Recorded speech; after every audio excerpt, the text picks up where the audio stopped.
Hello dear all students, how are you dear all. मैं उम्मीद करता हूँ कि आप लोग सारे स्टूडेंट्स बहुत ही अच्छे होंगे। ठीक है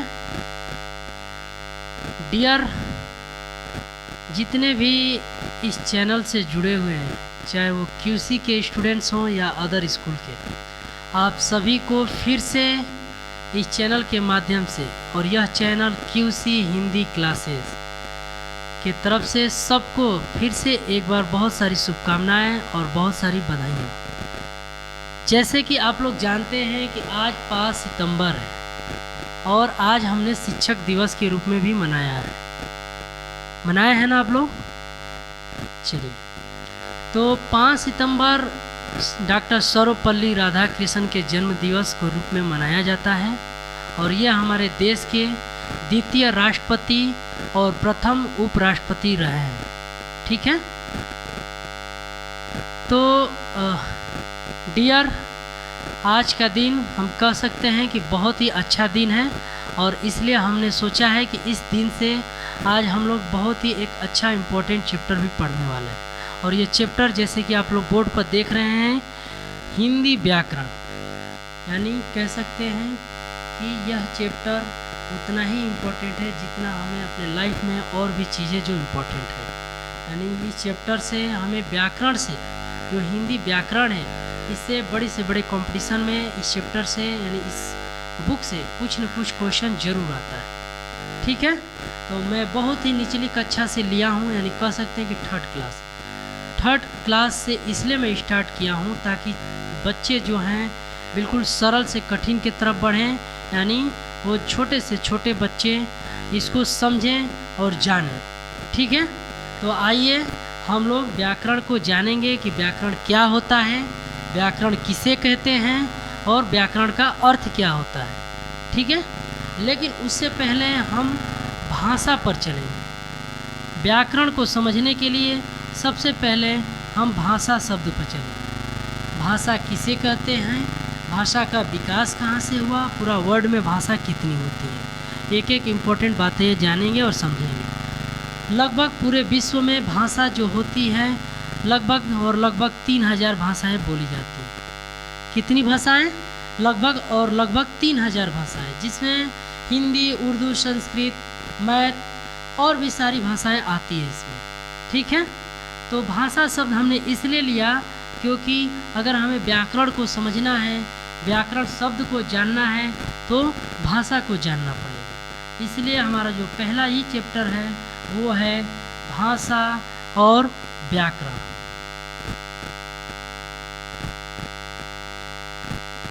डियर,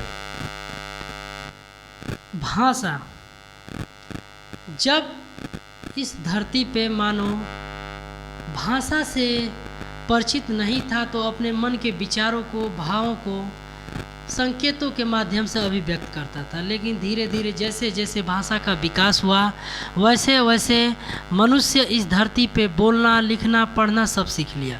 ठीक है, तो कह सकते हैं कि किसी भी भाषा को जानने के लिए, अर्थात चाहे वो कोई भी भाषा हो, हिंदी, उर्दू, मराठी, चाहे कोई भी भाषा हो, इस भाषा की शुद्धता को जानने के लिए, शुद्धता मतलब सही सही अर्थ जानने के लिए कि भाषा क्या होता है, भाषा का अर्थ क्या होता है, भाषा किसे कहते हैं, यानी इसकी शुद्धता को जानने के लिए, सही सही समझने के लिए हमें किसकी आवश्यकता पड़ी?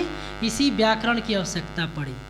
ठीक है, तो आप लोग को 2 बातें समझ में आ गई होगी कि हमें व्याकरण का मतलब क्या होता है और व्याकरण की आवश्यकता कहाँ और क्यों पड़ी।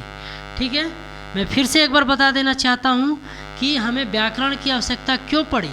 किसी भी भाषा की शुद्धता को जानने के लिए, किसी भी भाषा, चाहे वो कोई भी भाषा हो, उसको सही सही अर्थ समझने के लिए हमें इसी व्याकरण की आवश्यकता पड़ी। ठीक है, तो आइए हम भाषा के बारे में जानेंगे। सबसे पहले कि भाषा किसे कहते हैं, भाषा क्या होता है और भाषा के कितने रूप होते हैं। ओके डियर,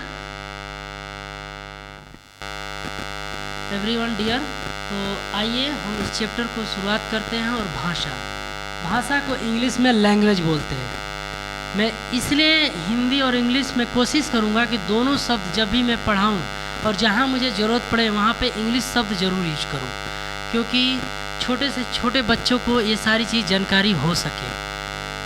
भाषा को हम लोग इंग्लिश में लैंग्वेज बोलते हैं, ठीक है। अब देखिए, भाषा से हमें बहुत सारे पॉइंट बन रहे हैं। पहला ही पॉइंट है कि भाषा किसे कहते हैं, है ना।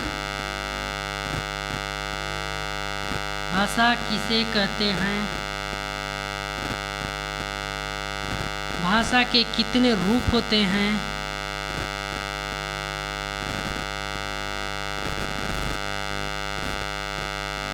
मैं ये सब पढ़ा चुका हूँ आप लोग को, ठीक है। आइए सबसे पहले दो ही बिंदु पर हम लोग चर्चा करते हैं। पहला है क्वेश्चन हमारा कि भाषा किसे कहते हैं, ठीक है।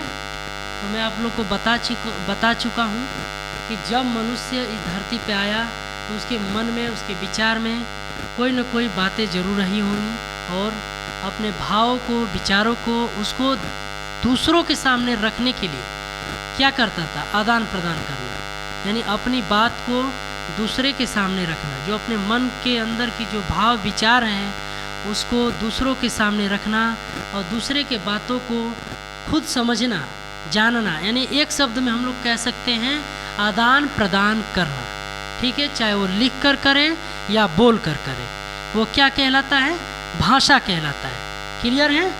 मैं अभी सिर्फ एक्सप्लेन कर रहा हूँ, अभी इसके बाद आप लोग को नोट्स भी मैं लिख कर दे दूँगा, लेकिन पहले समझने का कोशिश करिए। इसमें किसी को कोई डाउट है, भाषा की डेफिनेशन में किसी को डाउट है, मैं फिर से सिंपल तरीके से बोल देता हूँ, बता देता हूँ, आप लोग को समझ लीजिए। भाषा वह साधन है जिसके द्वारा मनुष्य अपने बातों को, भावों को, विचारों को एक दूसरे के सामने लिखकर और बोलकर प्रकट करता है, और दूसरे के बात को वो खुद सुनता है। क्या कहलाता है, भाषा कहलाता है।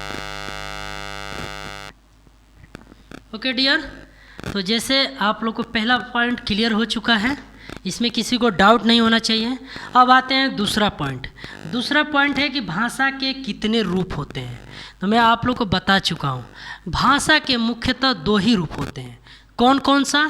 पहला होता है लिखित भाषा, पहला होता है लिखित भाषा, और दूसरा होता है मौखिक भाषा, ठीक है। ये दो भाषाएं होती हैं, भाषा के दो रूप होते हैं। कौन कौन सा? लिखित और मौखिक, ठीक है। इससे क्या समझ में आ रहा है आप लोग को? लिखित मतलब जो हम अपने मन के विचारों को, भाव को लिख कर प्रकट करते हैं, वहाँ पे लिखित भाषा होता है, यानी लिखित भाषा कहते हैं। मौखिक जो अपने मुंह के द्वारा बोलकर अब दूसरों के सामने अपने भाव और विचार को प्रकट करते हैं, वो मौखिक भाषा कहलाता है। जैसे एग्जाम्पल रेडियो, रेडियो के माध्यम से हम क्या सुनते हैं? आकाशवाणी सुनते हैं। रेडियो के माध्यम से हम और भी चीज़ें सुनते हैं, और भी बातों को समझते हैं, ठीक है। और लिखित में अगर एग्जाम्पल की बात करें तो हम एक छोटा सा एग्जाम्पल ले सकते हैं, लेटर, पत्र। पहले हम लोग कोई भी बात को लिख कर एक दूसरे के द्वारा दूसरे को भेजते थे, है ना। पहले मोबाइल वगैरह सब नहीं था, तो हम अपनी बातों को, भावों को, विचारों को पत्र में लिखकर और दूसरों को भेजते थे, ठीक है।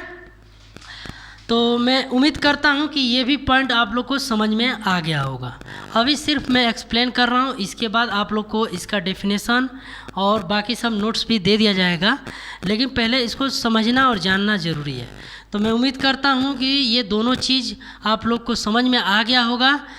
लेकिन बेटा, इसके अलावा मैं आप लोग से एक क्वेश्चन करना चाहता हूँ, और मैं देखना चाहता हूँ कि आप लोग अपना कितना इसमें आपने इसको कितने अच्छे से समझा है, और इसका एक तीसरा जो रूप होता है वो क्या हो सकता है। मुख्य रूप से तो हम दो मानते हैं, लेकिन इसके